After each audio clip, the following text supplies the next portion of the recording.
Oy, nakikita nyo yung aquarium ko na yan? Ang linis no? Parang walang isda, pero may isda sa loob niyan. Bumili ako ng 2 pako tapos nilagay ko dyan. Hindi nga lang makita kasi nakaharang tong si Luka eh. Huh? Oy, Luka, tara dito. Yan si Luka guys. Buntis na naman. No? Luka, buntis ka na naman. Parang kada 3 buwan, nagbubuntis ka no? Buntis ka na naman. Laki ng tiyan yan guys. Tiyan. Luka, tabi ka muna dito. May papakita ako sa kanila. Guys, ito yung binili ko nung nakaraan. Yan 2 pako. Hey, labas kayo dyan. Nahiya sila. Yan 2 pako. Nakita nyo guys. Yan, yung 2 pako na yan yung project pako natin pare. Palalakihin natin yan pre. Ang ganda niya tignan nyo Tiger style. Tama ba ako? Yan, ito, lagyan natin ng konting pagkain. Hulugan na lang. Okay, hulugan lang natin ng konti. Yan, hina. Nakakain yan guys. Nahihiya Luka, dito ka muna Luka. Nahihiya Luka, doon ka nga, natatakot ata sa'yo Tingnan mo, tinitignan ka nila Ala ata, dadalihin mo sila kainin mo sila Ang cute talaga ng Luka boy. Luka boy yan pero Luka girl. Hina. Ayun kumain niya. Hina. Op. Alam ko tatanungin mo to. Kuya Kulotski, nasaan po yung mga goldfish na nakakulong doon? Yung 3 goldfish natin pre, nagkasakit kasi sila kaya kinailangan kong i-quarantine. Inilagay ko sa timba, tapos nilagyan ko ng madaming metal in blue, tapos inista ko sila doon ng 1 linggo pre. Pero ngayon magaling na sila. Ang problema pre, wala na silang aquarium. Ang ginawa ko, inilipat ko sila doon sa kabila pre. Sama-sama na sila doon. Bali 10 isda yung nandoon sa aquarium na yon, magkakasama sila. Hindi ko alam kung okay lang silang ganun. Kaso nga lang no choice ako kasi nga nagkapako ako. Yung pako kasi hindi pwedeng may kasama yun pre. Matapang din sila. Pero sa ganung kalaki nila, sila yung kakainin nung mga goldfish natin. Kaya hiniwalay ko, pinagsama-sama ko na yung mga goldfish at yung pako ron. At kung tatanungin mo kung nasaan yung mga molly natin, yung mga molly natin is okay na okay. Hindi nga lang sila okay na okay. Sobrang okay dahil nagpadami pa sila pre. Nakikita niyo yung maliliit na yan? Yan yung maliliit na yan pre. Anak nila yan. No? Siguro mga nasa 10 piraso na yan, yung maliliit na yan, pre. Ganun lang pala sila paramihin, no? Kaya pala kayang paramihin to pag meron ka nung yung sa rep, pre. Yung katawan ng rep, yung nasa loob ng rep, yung ginagawang aquarium din. Pag naglagay ako ng madaming ganto doon, tas doon ako nagparami nun, pare, dadami talaga yung mga molly natin, no? Ang dali lang pala magpadami, guys. Tignan mo naman, no? Ito, nasa aquarium lang yan. Pero nanganganak sila. Ano pa kaya kung meron ako nun yung tub? Yung tub pre, yung tub ng sarep. Kung alam nyo yon, yung basta yun pwedeng gawing aquarium. Diba? Ang dami 5 na yun nandito. 6, 7, 8, 9. Asan pa? May maliit pa Asan pa yung maliit? Meron pa rito sa loob Basta lagpas 10 yan guys. Napaka-astig. Pakainin natin. Nantatakaw niyang mga yan Yung mga pag nilagyan ko yan Uy. Diba? Parang mga parang mga piranha. Etong mga babies na to, parang siguro may mga magto 2 weeks na sila or 3 weeks ata. Kala ko nga hindi mabubuhay Pero ayan ang galing, nabuhay sila guys. So ayan guys, maganda panahon, makulimlim, pwede tayong bumiyahe pre. Punta tayo sa pet shop ngayon. Kaya, uy, ano yun? Amabi. Ang laki nung bina yan pre. Pero hindi naman nanunusok yung mga ganyan, wag mo lang papaluin no. So okay, sige tara, punta tayo sa pet shop. Let's go! Yan nga pala guys no, gamit na natin ngayon pre yung bago nating motor. Bagong luma, ayan, ito papakilala ko sa inyo. Si Peggy, pare, Peggy pangalan nito. Yan, kung napanood nyo na yung Deadpool versus Wolverine no, si Peggy yung aso doon.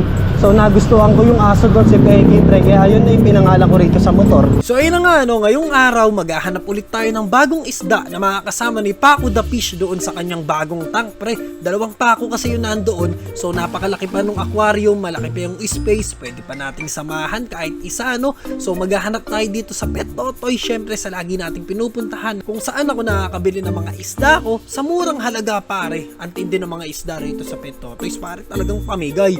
Ang unang sasalubong sa'yo dito itong cute na aso na to pre. Ito ang nagbabantay dito, kaya kung kukuha ka ng isda, nako, kagat agad ang kamay mo pare. Hindi, joke lang, mabait yan. At pagpasok ko pa nga lang dito sa may pet shop pre, ang bumungad sa akin dito itong mga catfish pre. Tignan nyo naman yung mga catfish na yan ang cute, parang mga gummy bears pre. Yan, parang gusto ko agad silang alagaan. Yan, 4 yun nandito, kaso nga lang nabili na lahat Ang bitaw nga pala dito ni kuya parang nasa 160 to 180 ang isa pare. At ang maganda rito guys, etong ganitong klase ng isda is monster fish. Mas lumalaki sila kaysa sa ordinaryong isda pre. Pag monster fish, talagang lumalaki sila na sobra. Mga bagong dating din pala na pako ulit pare. Ang kinagandahan dito sa pako na to, mga lulusog. Tsaka tignan nyo naman, dark na dark yung kulay. Halos di na makita rito sa camera natin. Kaya bibili pa ako ng isa para may kasama pa yung dalawang pako natin sa bahay. Bitaw nga pala ni kuya dito sa may pako, 25 pesos ang isa. At kung maramihan ang bibilin mo, may discount ka pa pare. Lakas ng motor na to.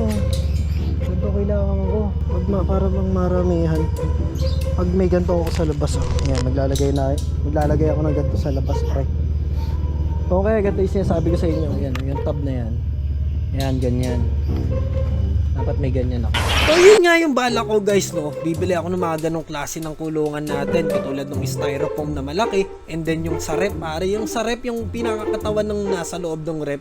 Pwede kasing gawing aquarium yon. Katulad nung nakikita nyo na yan. Amang tama kasi yung mga ganyan. Kung magpaparami tayo ng isda no. Lalo na yung mga molly pare. Pag marami kang molly, marami ring anak pare. Katulad nung nando sa aquarium natin. Tignan mo naman nanganganak talaga sila no. Padalawa-dalawa, tatlo. O kaya minsan 5 pare. Napapansin ko kasi doon sa mga alaga ko, parami sila ng parami eh. Kaya naiengganyo talaga ako. Paano kaya kung subukan nating magparami ng molly, no? Kahit yung mga ganito muna, yung nasa styro muna para makatipid tayo sa space. Yung mga ganito kasi yan, yung mga ganyan, pwede natin yung ilagay doon sa likod bahay. Lad nung ganito, yung gantong setup nila kuya dito sa likod. Yung ibang isda kasi nila, sila na mismo nagpaparami. Kaya parang gusto kong gayahin yung gantong setup eh, no? Hindi naman tayo magtitinda. Ang gusto ko lang magparami ng isda eh, no? Parang masaya kasi gawin. Pero dapat, syempre, kumpleto ka rin sa equipment. Hindi rin kasi biro mag-setup ng mga ganitong klase ng setup pare. Unang-una kailangan natin ng mga kulungan. Pangalawa kailangan natin ng malakas na motor para maibigay natin yung tamang oxygen para sa mga isda. At pangalawa dapat talagang tutok tayo doon sa mga alagaan natin.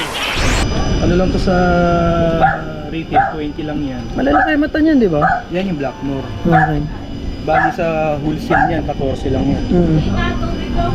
Nabibenta lang ano yan, sandaan yun ng mga seller namin. Sandan isa. Pero dito 20 lang siya. Itim na itim, no? Parang Sige, mga yan, kitikit yan. eh. Asan? Sino mo kagaya ni yan? Ganda ng mga Ito mga ulit, oh. Muli lang yan. Ang laki na, no? Ganda na. Oo. Kapag naman lalaki. Mahaba buntot eh, may mahaba tsaka. Maling malaman kapag. Ayun na, malaki yun. Maling malaman kapag lalaki. Oh. Yung may gonopodium. Gonopodium kasi tawag sa ari ng lalaki. Okay. Yung tusok. Mas visible yung kapag Wala sa Hindi sir, Oh. ito sir. Yan. Gonopodium yung tulis lang. Kapag Ayan. yan naging triangulo Oo. o bilog, babae. Babae. Okay. Sana all. Pero bawal sa mga loyal yan. Oo, tama. Dapat 1:1 lang. Tatlong itim, tapos tatlong So, puti. ito, babae ito sir. Tingnan mo Yan, yung yan. gonopodium niya. Okay. Diba? Triangulo o bilogan. Yung isa kanina, tulis lang, diba? Sige. Flashback. So update naman doon sa buhaya boss.